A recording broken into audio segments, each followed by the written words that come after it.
Hello friends, গ্রিনি টুকিটাকি আরও একটি নতুন ব্লগে তোমাদের সবাইকে ওয়েলকাম। আশা করছি তোমরা সবাই ভালো আছো।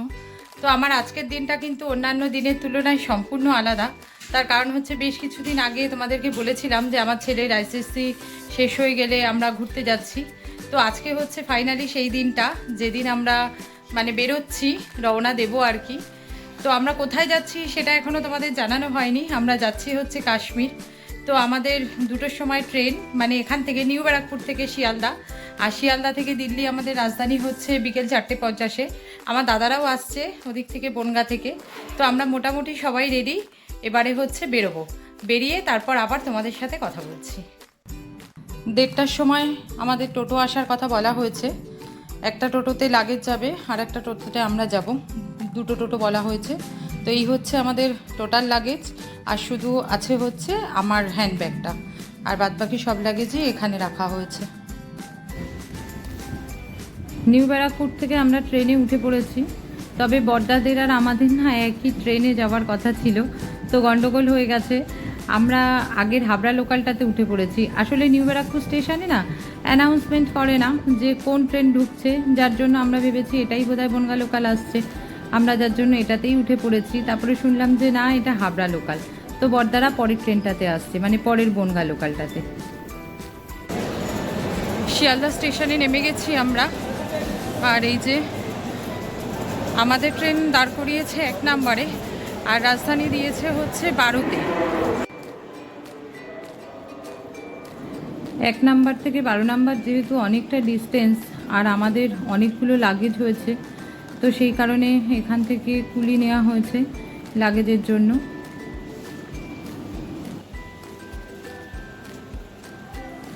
পিছনে আসছে আমার মা। তবে আমার মা কিন্তু আমাদের সঙ্গে এই শিয়ালদা পর্যন্তই এসেছে। আমার মা কিন্তু আমাদের সাথে কাশ্মীর যাচ্ছে না। আসলে বড়দাদেরকে পৌঁছাতে আসছে কমল আর বিকি। তো আমার মা ওদের সাথে বনগাঁ ফিরে যাবে। আমার মা মাসির বাড়িতে থাকবে, তারপরে সেখান থেকে গাইঘাটা আমাদের বাড়িতেও আমার মা যাবে, থাকবে।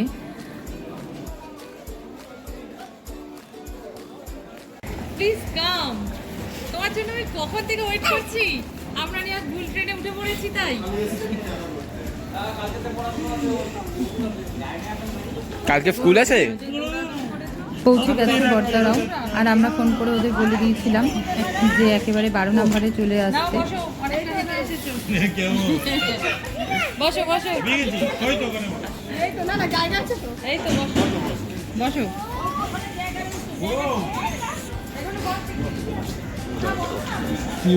আলাদা রেখে দিবে, আছে না নেই।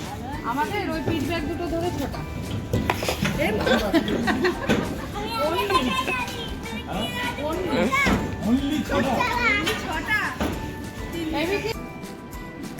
আমাদের ট্রেন দিয়ে দিয়েছে, আর মাও চলে গেল কমলার বিকির সাথে।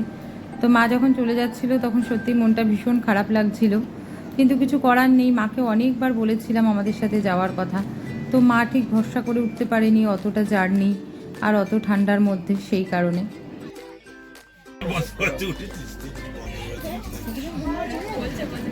তো ট্রেনে উঠে বেশ খানিকক্ষণ পরেই আমার ছেলে আর রানী উঠে পড়েছে এই সাইড আপারটাতে।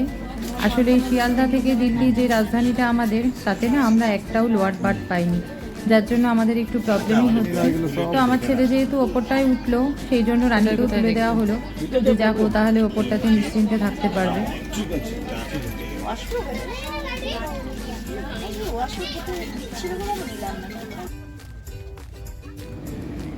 ওঠার খানিকক্ষণ পরেই আমাদেরকে প্রথমেই দিয়ে গেছিলো জলের বোতল, আর এখন চলে এসেছে স্ন্যাক্স।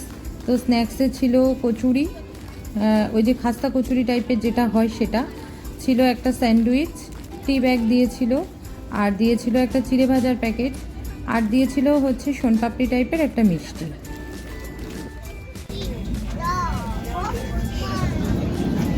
আমার মধ্যখানে বসে রয়েছে হচ্ছে রানী, আর আমার ফোনটা নিয়েছে আর হেডফোন লাগিয়ে গান শুনছে সমানে বসে বসে। আর আমার ছেলে আপার বার্থে উঠে তো গেছে, কিন্তু কিভাবে নামবে সেটা আর বুঝতে পারছে না, সেই জন্য একবার পা নামাচ্ছে আর একবার ওঠাচ্ছে।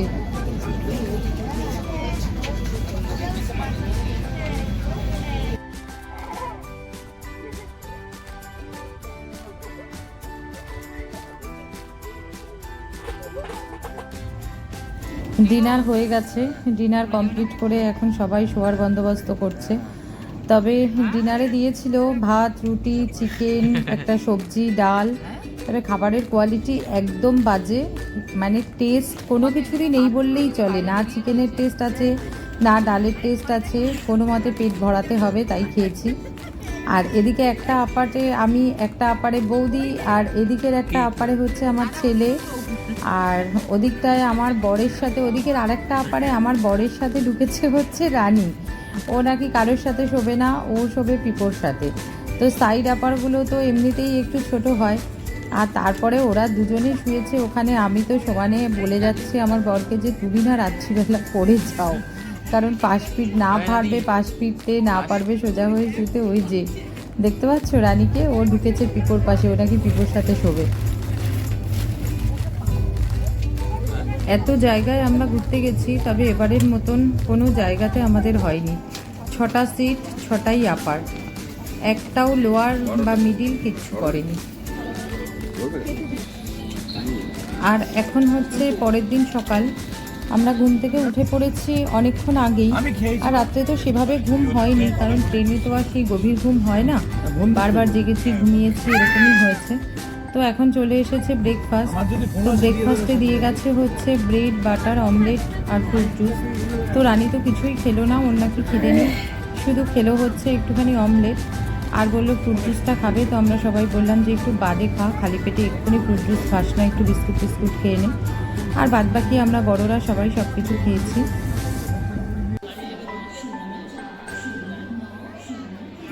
তো পৌঁছে গেছি আমরা দিল্লি, নেমেও পড়েছি সবাই। এবারে হচ্ছে লাগেজ বওয়ার পালা। তো সেই জন্যেই কুলি ঠিক করা হচ্ছে, কারণ এত লাগেজ আমাদের পক্ষে বওয়া তো অসম্ভব ব্যাপার। দিল্লিতে পৌঁছে আমরা হোটেলেও চলে এসেছি।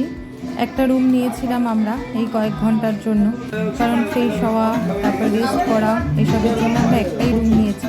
কারণ এই 5-6 ঘন্টার জন্য বেকার বেকার দুটো রুম নিয়ে কোনো লাভ নেই। তো রুমে ঢুকে আমরা প্রথমেই এক এক করে সবাই স্নান সেরে একদম ফ্রেশ হয়ে নিয়েছি। আর এখন হচ্ছে রানীর নাচ চলছে। রানীর তো এনার্জির কোনো কমতি নেই। আমরা সাথে করে যে ছোট মিউজিক সিস্টেমটা এনেছি সেটাতে গান চালানো হয়েছে, আর ও সমান তালে তার সাথে নেচে যাচ্ছে। ও কিন্তু রাত্রিবেলা ট্রেনে সেইভাবে ঘুমায়নি, বারবার উঠেছে, বাথরুমে গেছে, মানে গভীর ঘুম তো ঘুমায়নি বাড়িতে যেটা হয়, কিন্তু তার জন্য কিন্তু ওর শরীরে কোনো ক্লান্তি নেই যে ঘুম পাচ্ছে বা শুয়ে পড়বে, সেসবের কোনো ব্যাপার নেই। চলে এসেছে দুপুরের খাবার। আমরা সবাই মোটামুটি খেতে বসে গেছি, কারণ আমাদের প্রচণ্ড পরিমাণে খিদে পেয়েছে। সেই সকালবেলা ট্রেনে ব্রেকফাস্ট করেছিলাম, আর তারপরে শুধু একবার চা খেয়েছি, আর কিছু খাওয়া হয়নি। তো সবাই খেতে বসে পড়ে গেছে, শুধু বসেনি হচ্ছে আমার বর, তার কারণ ওর এখনও স্নানই হয়নি। সবাই এক এক করে বাথরুমে স্নান সেরেছে, একটাই যেহেতু বাথরুম, সেই জন্য ও সবার লাস্টে পড়ে গেছে। আমরা সবাই রেডি, এবারে আমরা দিল্লির হোটেল থেকে রওনা দিচ্ছি, মানে ওই 6 ঘন্টার জন্য আমাদের যে হোটেলটা নেওয়া হয়েছিল। তো আমাদের ট্রেন হচ্ছে আবার রাত্রি 8:40-এ দিল্লি থেকে জম্মু রাজধানী। তো তার উদ্দেশ্যেই এখন আমরা যাচ্ছি হচ্ছে দিল্লি স্টেশনে। যদিও হাতে অনেকটা সময় আছে, তো কিছুটা সময় নিয়েই আমরা এগোচ্ছি, তার কারণ যেহেতু প্রচুর লাগেজ তোলা নামা করাতেই না আমাদের প্রচুর সময় চলে যাচ্ছে।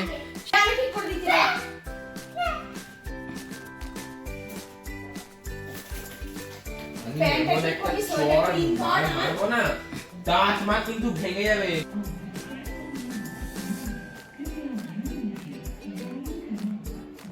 পৌঁছে গেছি আমরা স্টেশনে, আর সময়ের বেশ অনেকটা আগেই আমরা পৌঁছে গেছি। তো আমাদের ট্রেন দিয়ে দিয়েছে, এবারে আমাদের ট্রেনে উঠে লাগেজগুলো সেট করার পালা। সব থেকে বড় কাজ হচ্ছে ট্রেনে উঠে আগে লাগেজগুলো ঠিকঠাক জায়গায় সেট করা। এবারে আমাদের গন্তব্য হচ্ছে দিল্লি থেকে জম্মু। তো আমার আজকের ব্লগটা আমি এখানেই শেষ করছি। আমার আজকের ব্লগটা যদি তোমাদের ভালো লেগে থাকে তো ব্লগটাতে একটা লাইক করে দিও, আর কমেন্ট করে অবশ্যই জানিও আমার ব্লগগুলো তোমাদের দেখতে কেমন লাগছে। যদি ভালো লেগে থাকে তো আমার চ্যানেলটা অবশ্যই সাবস্ক্রাইব করে নিও। তোমাদের সাথে আবার দেখা হচ্ছে জম্মুতে পৌঁছে।